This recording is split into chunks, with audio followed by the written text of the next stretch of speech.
Hey guys, if you're shopping for knives and gear, make sure you check out the description of the video you're watching right now for a link to my Amazon store where I've compiled some of the very best items available, including some of my own personal recommendations.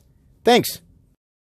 What's going on, YouTube? Metal Complex here, and today I've got another interesting discussion topic to share with you guys, and that topic is what is so great about M390. Now, I venture to guess, most of my viewers that are subscribed, you guys probably know, what M390 is, and the rising of M390, why people prefer it on a blade. But there are constantly people commenting on my channel, trying to figure out is this a good steel for this, or should I get this blade? Is it going to do what I want it to do? And there's an interesting factor with when you think about steels, because as this market, this knife enthusiast market expands, we as the knife community, either partially or collectively, sometimes we fetishize certain steels. Some for better reasons than others, but M390 is kind of this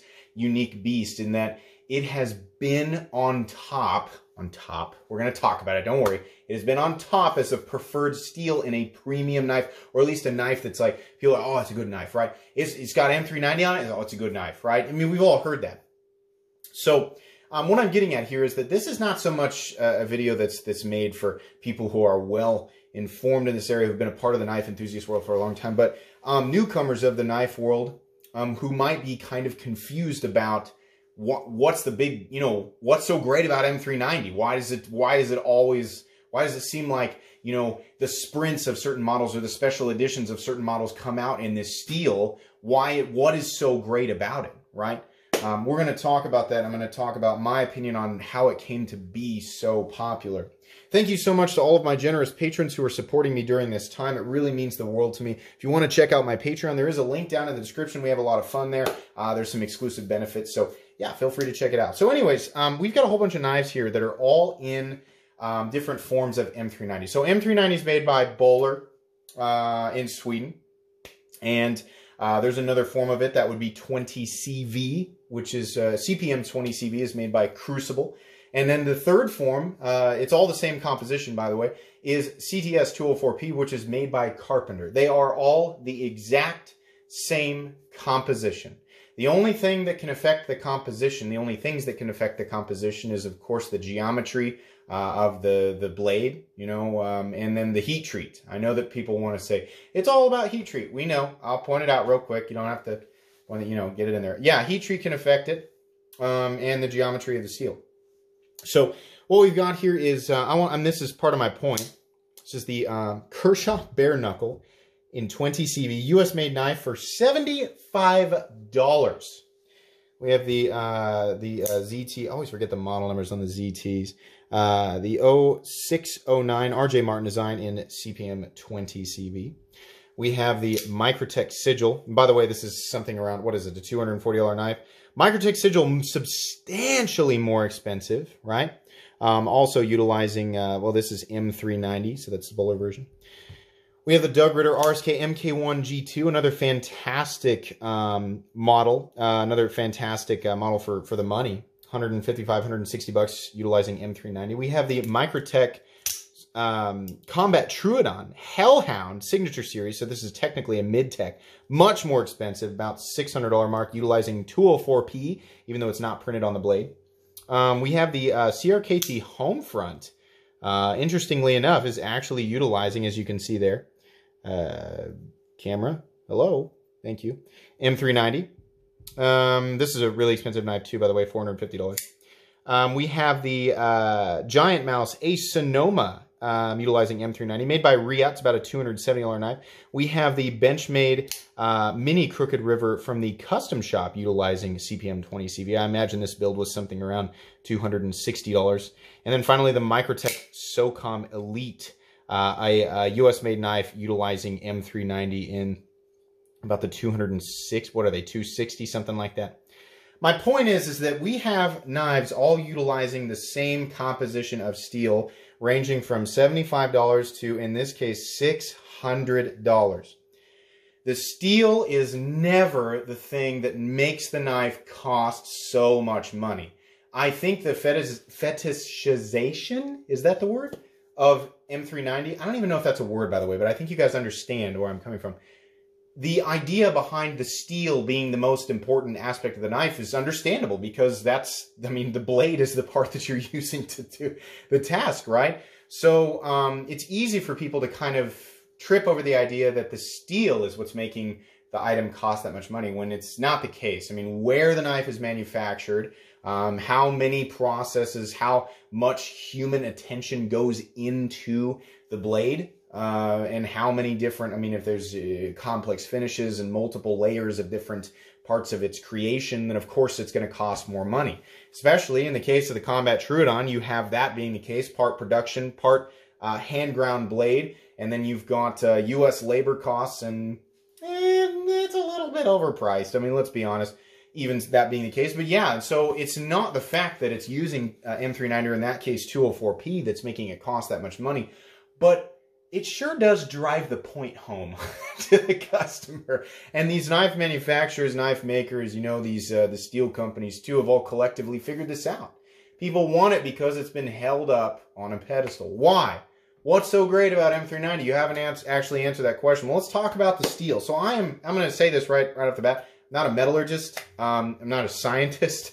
I use my knives like a regular person. I always say that the knife community is split up in different percentages. 80% of us use our knives for super common normal knife tasks. 20% of us are really beating on our knives and possibly constantly hiking, hunting, fishing, backpacking, just beating on knives like every single day. And then the less than 1% of us are doing things like using your knife as a grappling hook or jamming it into the side of a building so that you can jump off of it like a diving board, right? That's a joke. Not many people are doing that. I'm a regular guy is what I'm saying. So my experience with knives is that of a regular guy.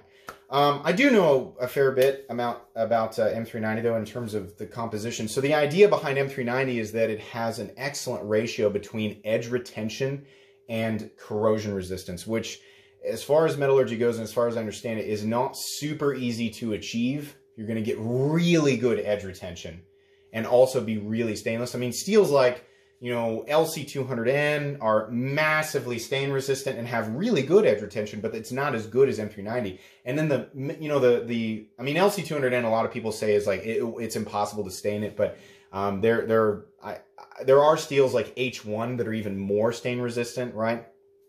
But in any case, and by the way, I think LC200N, if I'm not mistaken, is actually Chronometer 30, or it used to be Chronometer 30, and then Spyderco got a hold of it, I think is the history behind that. But it's really hard to get those two things into the same steel and at the same time have enough toughness to keep that edge stable, right? So that everything can work properly. So M390 is not a tough steel. They put basically, not everything, but a lot of you know, what they had available to them in terms of the composition. They put it into corrosion resistance and edge retention. These are two of the four elements. You have your, well, the three main ones here. You've got toughness, you've got corrosion resistance, and you've got edge retention. And then, you know, depending on what chart you're looking at, there's other elements. They call them different things, right? The toughness factor is, I mean, super important to, I would say, like, you know, your outdoor community, your bushcraft community, you know, your people, the 20%ers who are going out and really beating on their knives will say, you know what? I'll sacrifice some of that hardness, right? Some charts will show you hardness, potential Rockwell hardness, or optimal heat treat, right? It depends on what chart you're looking at for that fourth element. But those are the big three. And the guys going out and really beating on the knives will say, I'll sacrifice some corrosion resistance and some super amazing edge retention for a knife that has a super stable and tough edge, meaning an edge that will not chip or roll under heavy force or impact as easily as a steel with super high hardness with a composition that emphasizes edge retention, right? Because those steels, used the same way, are much more likely to chip. What's the problem with that? Well, a lot of times what comes with really high Rockwell hardness and a composition that's meant to emphasize edge retention is, that as that teeter-totter goes, a steel that's just abysmal to sharpen. It sucks. I hate sharpening 20 CV. I've talked with Super Steel Steve about this. I hate sharpening 20CV. I am dreading the day that my Maximate Para 3 needs sharpening. I just don't want to do it. But some of these steels with compositions that don't emphasize that as much, right, that are really, really tough, but maybe don't hold an edge as long, they can be brought back to life so much easier. It's not just in terms of how many strokes it takes on the whetstone or the diamond stone or whatever to get that edge back, or even to reprofile it, but I mean even just like stropping it back to life, or even just like sharpening out a minor roll or something. I mean, a lot of these tool steels, well, I mean, let's talk about like 1095 and like 01 and A2. And actually a lot of what I'm talking about is there's high carbon steels and tool steels, but that was the wrong term. What I mean to say is steels that are meant to emphasize more of the toughness factor, or the toughness element. Those steels are much easier to bring back to life just simply by stropping, which is not usually the case with a steel like 20CV or M390. Now, so if that's the case, I mean, so you might be thinking, well, Metal Complex, you're making it sound like maybe this steel isn't everything that I thought it would be. Because, I'll admit, when I kind of first came into this, I was drooling over the ZT0562 in M390, way back when they first came out. I was like, oh, M390, I've heard that's the best. I didn't even stop to think about what is it that makes it the best, right? Yeah, those steels, essentially the idea behind them is that the edge retention and the corrosion resistance allow you to continue to use the knife for lighter tasks while holding onto an edge for a much longer time, as long as you're not doing something crazy or hard use with it. And because, and this is why I've come to this conclusion about the percentages, because 80% of us at least are just using our knives for normal light tasks. And when I talk about light tasks, I'm talking about opening a package, right? Cutting through some light plastic, cutting through some rope, some cardboard, maybe some rubber here or there, paper, tape, stuff like that, right? It doesn't make sense to use a steel like 3V for that. 3V being a steel that emphasizes toughness above everything else, massively tough. We don't need extra, toughness or stability in the edge when you're just passing through, light materials. So M390 in that case is great. And at the same time, if you're cutting into something that might be a little bit damp, maybe you're cutting into a piece of cardboard that's, been sitting out in the morning dew, right? And you cut through that with a 1095 blade and you leave that out, you're probably going to have some light corrosion on it, right? Through an M390 blade, and like out here in Kansas, if I want to break down a damp cardboard box for whatever reason, yeah, it's probably going to be okay. I still want to clean it off, but yeah, it's got, I think, if I'm not mistaken, is it 18 or 20% chromium in it? That's a lot, and it's still able to form carbides that are, that are emphasizing the edge retention of the knife or the blade steel, with the correct geometry, of course. But and then the fact that it's powder formed, that powder formation will ensure that those carbides are evenly distributed throughout the edge. And the entire makeup of the steel is actually also, all of the different elements of the steel. The elements is the wrong word, but everything is basically even. Your cake mix is even, so to speak. So that's the idea there. So 20CV and M390 make excellent choices. Like for example, a blade like this. This is a perfect example of a knife that I think is great with M390. This is the Giant Mouse Ace Sonoma. We've got a light, like this is definitely not a hard use cutting tool. This is one that's meant to be, easily carried in the pocket in terms of the profile and the overall weight. We've got a fully flat ground blade that comes down to a pretty nice thin edge, right? We don't have a tip that's necessarily made for like, major stab or pry or anything like that. Not that you should be doing that with any knife, but we don't have an overly robust blade. We don't have a delicate blade, but we don't have an overly robust blade, right? This is a knife that's meant to, pull out of your pocket, make a cut, make a few cuts, and then put it back. The fact that it comes down to such a nice, clean, fairly thin edge, and this is assuming that it is heat treated correctly, tells me that, this knife is meant to be used for simple EDC tasks. And because of the way that it's ground and its profile and everything, I think that M390 is perfectly emphasized in that knife. Let's pick up a much more robust knife. the Microtech SOCOM Elite is a knife that is certainly made to be used hard. Now, this one's made out of M390, but what the composition lacks in toughness is somewhat made up for by a blade that has a more robust geometry, which is certainly the case here.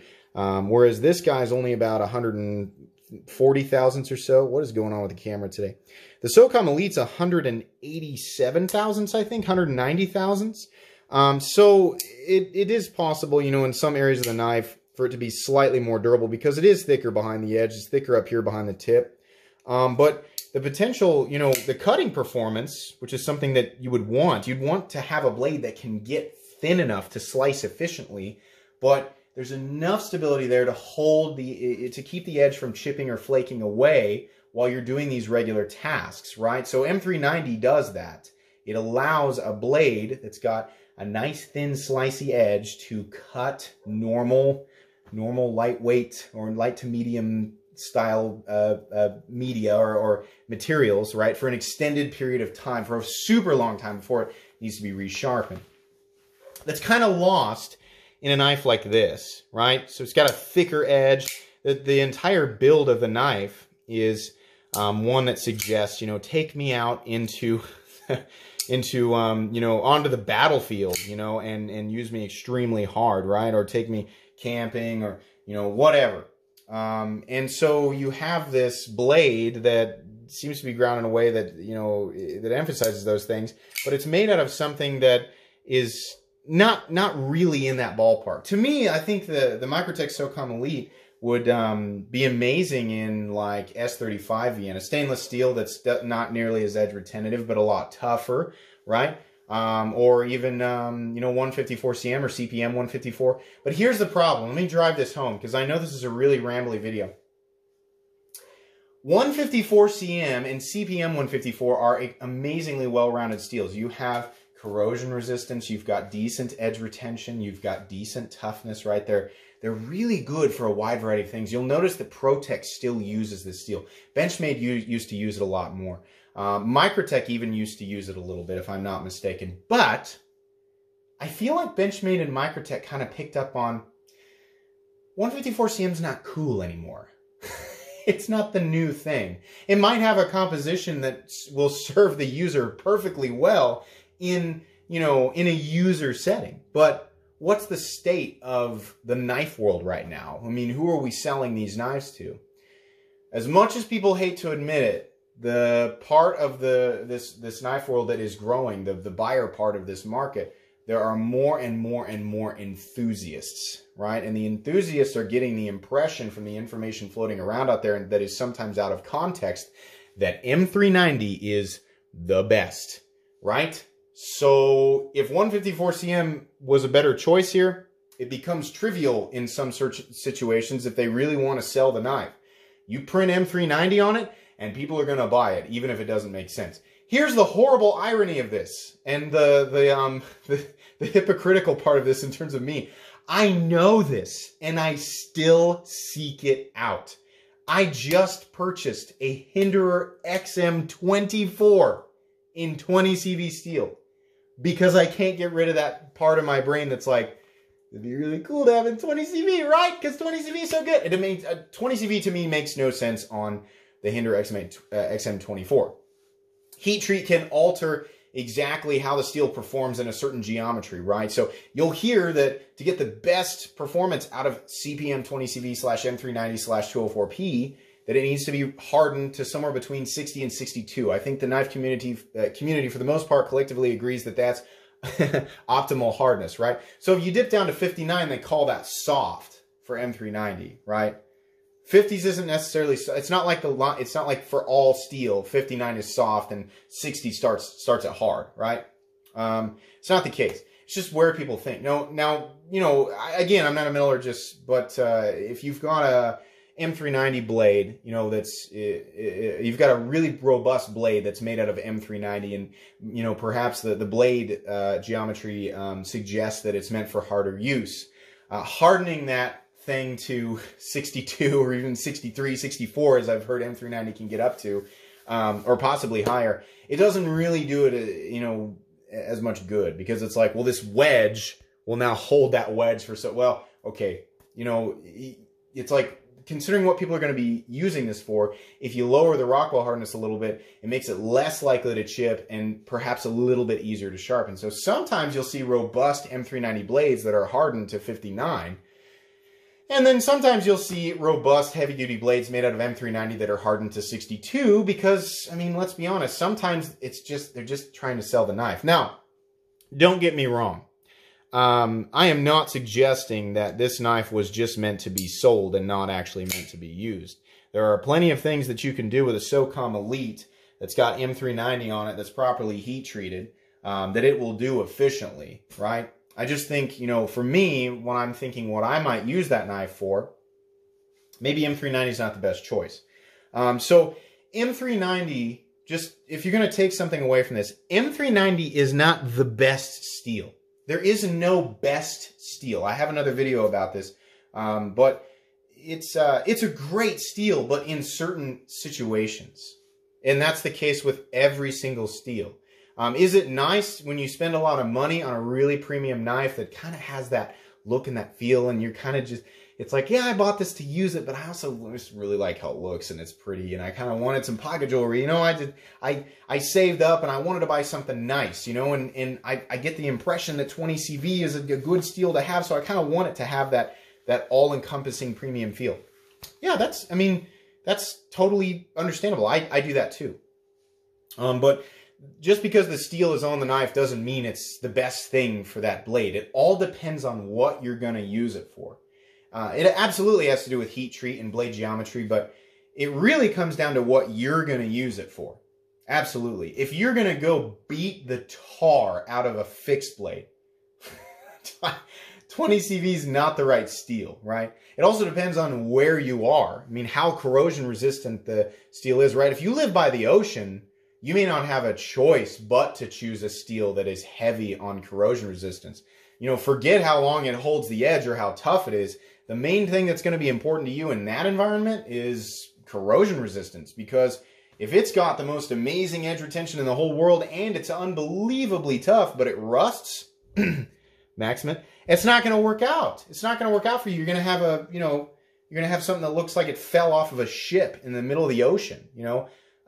So it's just, that's the thing. I think there are still a lot of people who are totally aware of this, just like me, and are like, yeah, but I still want it because this is a really expensive knife, and, you know, M390 is supposed to be a premium steel. Just remember, it can't have that much to do with the overall cost of the knife. If you can get it on a bare knuckle, right? This is a bare knuckle. It's a US made knife, CPM 20CV. You can get this for 75 bucks.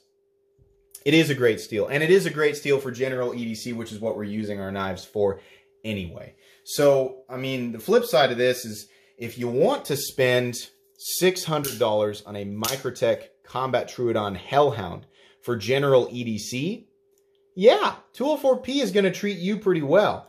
But if you're taking this thing out on the battlefield and you're going to use this thing as a hammer, as a pry bar, not meant to be used like that, as a number of other things, well, the only benefit you're gaining from 20CV is basically the corrosion resistance, because that edge is going to go to crap fast, and it is not going to come back to life easy unless you've got, you know, basically a sharpening station with your diamond hones and things like that. And again, I am fully aware there's going to be a whole bunch of people filling in holes and correcting me. I do not mean to pass this off as absolute truth or suggest that I know everything or know exactly what I'm talking about. This is just my perspective on it, and the information that I'm giving you is basically the information that I've gathered over time.